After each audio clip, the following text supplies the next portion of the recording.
Paz do Senhor, amados irmãos, bom dia, boa tarde, boa noite, não sei a hora que você estará vendo esse vídeo, mas no vídeo da Maísa ela me desafiou, a falar sobre Apocalipse, um tema um tanto quanto um pouco difícil, mas antes da gente ir para o livro de Apocalipse, eu gostaria que os irmãos fossem comigo no livro de Mateus, no capítulo 24, do versículo 3 em diante. Porque nesse versículo, aqui nesse capítulo, os discípulos vão perguntar para Jesus acerca das coisas do fim, Então, vamos lá. No Monte das Oliveiras, no versículo 3 em diante. No Monte das Oliveiras achava-se Jesus assentado, quando se aproximaram dele os discípulos. Em particular lhe pediram: diz-nos quando sucederão estas coisas, e que sinal haverá da tua vinda e da consumação do século. E ele lhe respondeu: vede que ninguém vos engane, porque viram muitos em meu nome, dizendo: eu sou o Cristo, e enganaram a muitos. E certamente ouvireis falar de guerras e rumores de guerras. Vede, não vos assusteis, porque é necessário assim acontecer, mas não é o fim. Porquanto se levantará nação contra nação, reino contra reino, e haverá fomes e terremotos em vários lugares. Porém, tudo isto é o princípio das dores. Então sereis atribulados e vos matarão. Sereis odiados de todas as nações por causa do meu nome. Nesse tempo, muitos hão de se escandalizar, trair e odiar uns aos outros. Levantar-se-ão muitos falsos profetas e enganarão a muitos. Por se multiplicar a iniquidade, o amor de muitos se esfriará, e de quase todos. Aquele, porém, que perseverar até o fim, esse será salvo, e será pregado este evangelho de reino por todo o mundo para testemunha de todas as nações. Então virá o fim. Aqui, irmãos, vemos os discípulos perguntando a Jesus acerca do fim de todas as coisas, do fim dos tempos. E aqui é apenas chamado o princípio das dores. Se vocês repararem bem, jovens, já estamos vivendo esses princípios das dores. Ultimamente, vivemos na tensão de uma guerra, E do outro lado do mundo estão vivendo uma guerra na Ucrânia, contra a Rússia. Vivemos tendo tensão com medo de guerras o tempo todo de outros países. Tanto guerras civis quanto guerras de país contra país, Ultimamente o mundo tem andado bem tenso nessas questões. E aqui diz, que certamente ouvirá falar de guerras e rumores de guerra, e veja, não vos assusteis, porque é necessário assim acontecer, mas ainda não é o fim. O mundo hoje em dia, está numa turbulência muito grande. E mais para frente vai dizer que se levantará nação contra nação, reino contra reino, e haverá fomes. Em outras Bíblias diz fomes, pestes, terremotos. Ultimamente, se você pegar os últimos 200 anos, o mundo teve muitos terremotos, muito mais do que nas outras histórias da humanidade, na história do nosso planeta. Ultimamente temos ouvido falar muito de fome, muito mais do que estávamos acostumados. Nosso próprio país mesmo, muitas pessoas estão com medo de ficar com fome. Na Venezuela, na África, em tantos outros países que nós sabemos também que podem estar passando fome. E pestes nessa questão. Acabamos de passar por uma pandemia, que foi a do Covid, mas existem tantas outras doenças, existem tantas outras epidemias que muitas vezes não lembramos, como ebola, varíola, o vírus da AIDS, entre tantas outras coisas que estamos vivendo. E se você se atentar realmente a isso, já estamos vivendo os princípios das dores. E não é fácil. Se no princípio das dores os negócios já é difícil, imagina realmente no Apocalipse. E fala aqui que o amor de muitos se esfriarão. Se você abrir a sua TV na Cidade Alerta, Em outros canais você vai ver só falando de morte, pessoas que mataram outras pessoas por causa de inveja, por causa de ciúmes, pai matando filho, filho matando pai, mãe matando filho, entre tantas outras coisas. Isso aqui é apenas o princípio das dores. Isso aqui é apenas o começo, ainda não é tribulação. E por que eu estou falando do princípio das dores? Primeiro, porque para a gente chegar no Apocalipse, nós temos que passar primeiro pelo princípio das dores. E não sei se vocês sabem, mas existem muitas profecias acerca do nosso país. Muitas profecias que falam que o Brasil será o país que levará o avivamento para o mundo. Mas o engraçado disso tudo é que a igreja brasileira não está unida num povo só. Não está realmente se identificando como uma igreja, mas permitindo que o mundo mude sua identidade. Porém, todas as vezes que a igreja cresceu, todas as vezes que a igreja prosperou, foi nos momentos difíceis da humanidade, onde a igreja realmente se manteve de pé. E, infelizmente, a igreja está fadada a ser perseguida. Não sei se vocês acompanham o meio político, mas fiquem muito atentos a isso, porque é muitas vezes como forma de lei, primeiramente, que a igreja será perseguida, primeiro pelo governo, depois que estiver mais escancarado pelas pessoas. E para que isso se faça verdade, para que o Brasil leve o avivamento para o mundo, é necessário que a igreja esteja unida. E a igreja não estará unida se não tiver um propósito em comum. Porque a igreja hoje em dia não está com um propósito comum.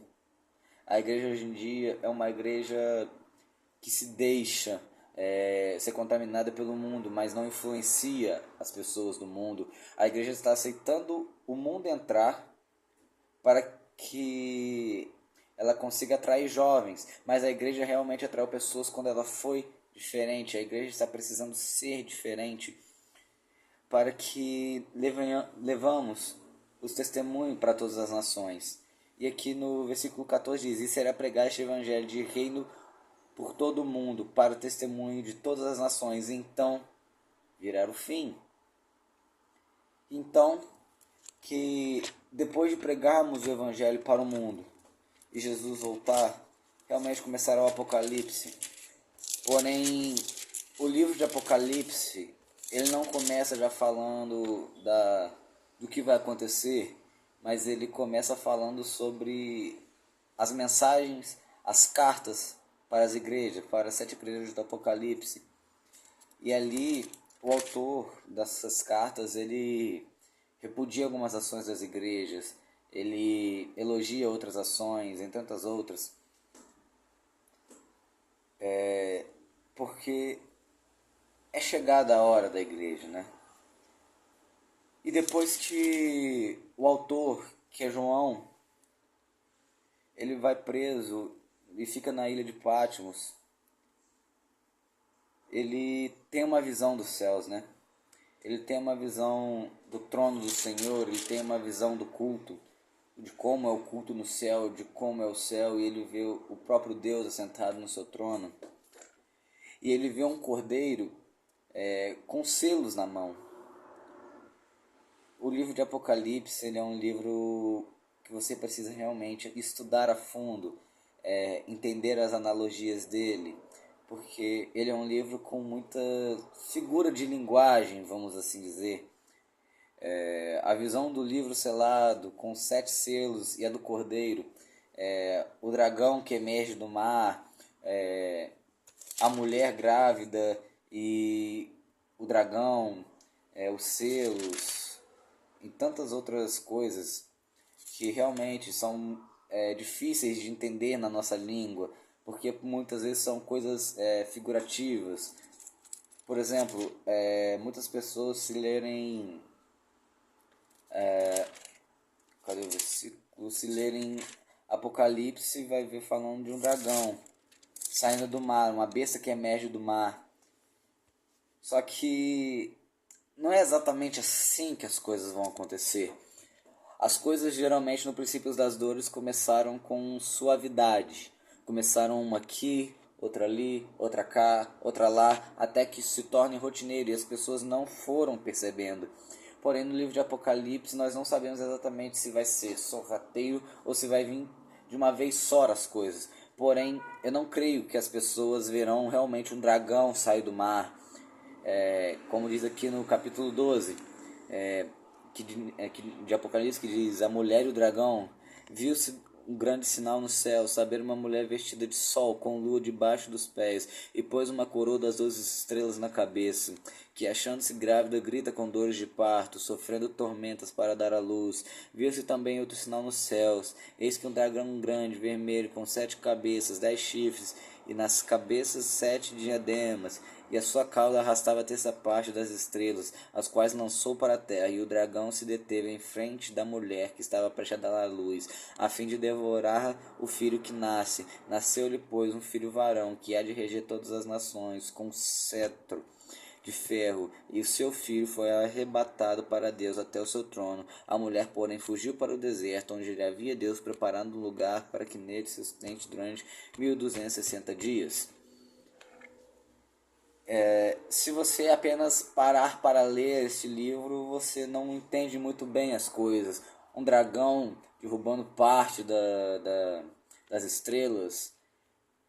Porém, isso aqui realmente precisa de uma interpretação.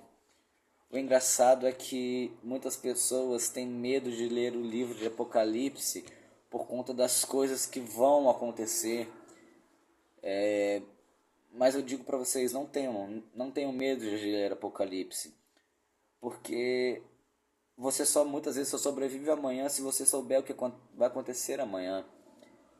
Deus me livre, eu e os irmãos ficarmos aqui na tribulação, mas se caso ficarmos, isso aqui vai ser um manual das coisas que vão acontecer. Porém, as coisas vão ser muito mais difíceis, porque hoje em dia temos o Espírito Santo de Deus. Porém, quando a igreja for arrebatada aos céus, o Espírito Santo vai junto. Se as coisas já são difíceis hoje com o Espírito Santo, imagina sem. Se as pessoas já são frias, se as pessoas já são rancorosas, se as pessoas já são maldosas, com o Espírito Santo aqui na terra, imagina sem.